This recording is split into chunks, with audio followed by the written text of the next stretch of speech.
নবদ্বীপ হাসপাতালে এখনও রোগীদের শরীরে দেওয়া হচ্ছে বিষ স্লাইন। নিষিদ্ধ হওয়া স্লাইন এখনও চলছে নবদ্বীপ হাসপাতালে। নির্বাক প্রশাসন। এখনও নবদ্বীপের রমরমা আরএল স্লাইনের। নবদ্বীপ স্টেট জেনারেল হাসপাতালে এখনও রোগীর শরীরে দেওয়া রয়েছে এই নিষিদ্ধ স্লাইন। হাসপাতাল সুপারসহ কর্তৃপক্ষের বিরুদ্ধে ব্যবস্থা নেওয়া উচিত বলছেন বিজেপি। ক্যামেরাতেও ধরা পড়ল সেই রকমই চিত্র। হুঁশ নেই প্রশাসনের। কি করে সাধারণ মানুষের প্রাণ নিয়ে এইভাবে ছিনিমিনি খেলতে পারে স্বাস্থ্য দপ্তর থেকে শুরু করে জেলা স্বাস্থ্য দপ্তর এবং হাসপাতাল কর্তৃপক্ষ। প্রসঙ্গত আরএল স্লাইন বা রিঙ্গার ল্যাকটেড স্লাইন বন্ধ করতে হবে। এই স্লাইন দেওয়া যাবে না কোনো রোগীকে। এই রকমই নোটিশ রাজ্য স্বাস্থ্য দপ্তর থেকে সমস্ত হাসপাতালে পাঠানো হয়। কিন্তু সেই নোটিশ পাঠানোর পরও এখনও দেদার নবদ্বীপ হাসপাতালে চলছে এই স্লাইন। গতকাল মেদিনীপুরে এক প্রসূতি মৃত্যুর ঘটনার পরই এই স্লাইন নিয়ে রাজ্য স্বাস্থ্য দপ্তর নোটিশ দেয়।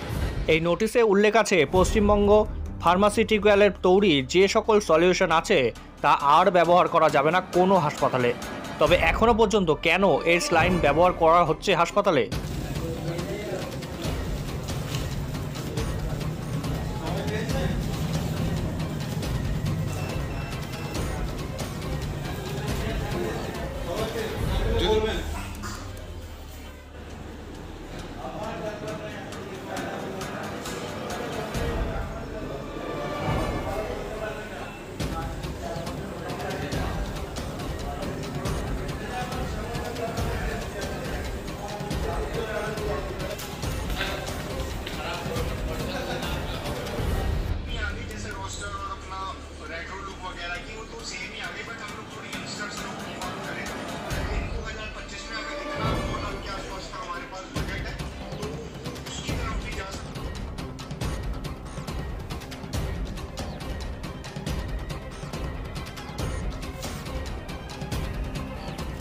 এটা গোটা রাজ্য জুড়ে দেখলাম তো, কালকেও অনেক চ্যানেলে দেখলাম আমি এই ঘটনা ঘটছে।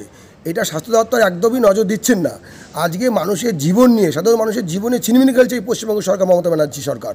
আমি মনে করি ইমিডিয়েট এতে ব্যবস্থা নেওয়া উচিত। স্বাস্থ্যমন্ত্রী হিসাবে মমতা ব্যানার্জি পদত্যাগ করা উচিত।